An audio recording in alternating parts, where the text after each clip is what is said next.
అని, అసలైన జిహాదీ శక్తులు ఒక్క బెంగాల్లో మాత్రమే కాకుండా దేశమంతటా వ్యాపించి ఉన్నారని ఇంటెలిజెన్స్ అధికారుల ద్వారా ఇప్పుడు బయటకు పొక్కుతోంది.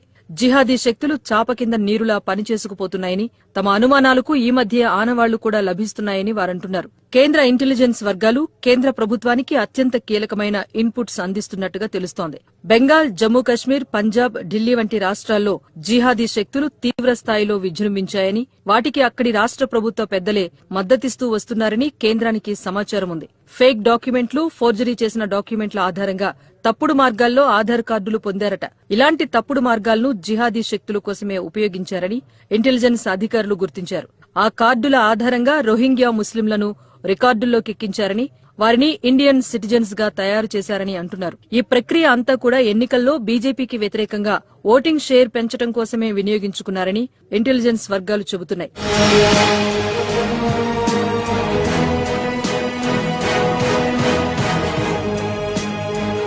రాష్ట్రాల అసెంబ్లీలకు జరుగుతున్న ఎన్నికల్లో బీజేపీ ప్రభుత్వాలు ఏర్పడుతున్న దరిమిలా మాత్రమే ఇలాంటి అంశాలు వెలుగు చూస్తున్నాయని ఇంటెలిజెన్స్ వర్గాలు కోడై కూస్తున్నాయి. ఈ క్రమంలో ఇంటెలిజెన్స్ అధికారులు మరో బాంబు లాంటి వార్త పేల్చారు. భారతీయ ముస్లిం కుటుంబాలు బయట నుంచి వస్తున్న రోహింగ్యా ముస్లింలకు పూర్తి మద్దతిస్తున్నారని, వారి కుటుంబాల్లో చనిపోయిన బంధువుల పేర్లను రికార్డుల్లోకి ఎక్కించడం లేదని అంటున్నారు. వారి బంధువుల ఐడెంటిటీని రోహింగ్యా ముస్లింల మీదకి బదిలీ చేస్తున్నట్టుగా ఇంటెలిజెన్స్ అధికారులు గుర్తించారంట. ఇలా దేశంలో అక్రమంగా తిష్టవేసిన రోహింగ్యా ముస్లింలు ఐఎస్ఐ స్లీపర్ సెల్స్ గా మారి హిందువులను టార్గెట్ చేస్తున్నట్టుగా గుర్తించారు. సమయం వచ్చినప్పుడు ఐఎస్ఐ నుంచి ఆదేశాలు అందుకున్నప్పుడు దాడులకు తెగబడే అవకాశం ఉందని హెచ్చరిస్తున్నారు.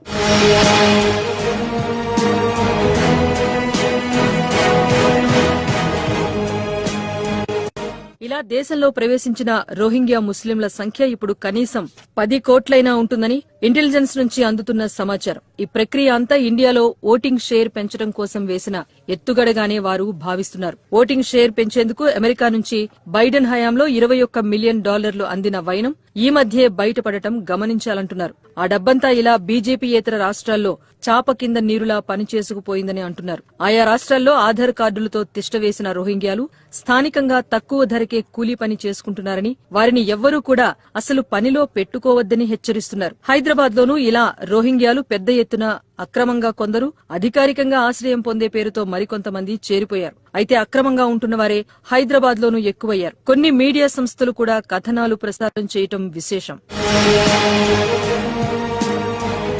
దేశంలో సివిల్ వార్ సంభవించినప్పుడు హిందువుల మీద దాడులు చేయటానికి ఈ రోహింగ్యాలే ముందు వరుసలో ఉంటారని, వారి పట్ల అప్రమత్తంగా ఉండాలి అంటున్నారు ఇంటెలిజెన్స్ అధికారులు. ఈ క్రమంలోనే ఇటీవల కొంతకాలంగా ఎంఐఎం నేతల హెచ్చరికలను, కొందరు ముల్లాల రెచ్చగొట్టే వ్యాఖ్యలను వారు గుర్తు చేస్తున్నారు. హిందూ ట్యాక్స్ పేయర్ల మీదనే బతుకుతూ వారి మీదనే దాడులు చేయటానికి అంతర్జాతీయ జిహాదీ శక్తుల నుంచి డైరెక్షన్స్ ఉన్నాయంటున్నారు. ఆదేశాలు రాగానే సమయం చూసి ఆయా శక్తులు బయటపడే అవకాశాలున్నాయంటున్నారు. మరి ఇలాంటి పరిస్థితుల్లో ఎంతో కోల్పోయాక మరెంతో ఆలస్యంగా కళ్లు తెరిచిన బెంగాల్లోని పన్స్కుర గ్రామస్తుల మాదిరి మిగతా రాష్ట్రాల్లోని ప్రజలంతా అప్రమత్తమవుతారా? మత మార్పిడి శక్తుల అరాచకాలను సంఘటితంగా ఎదుర్కొంటారా?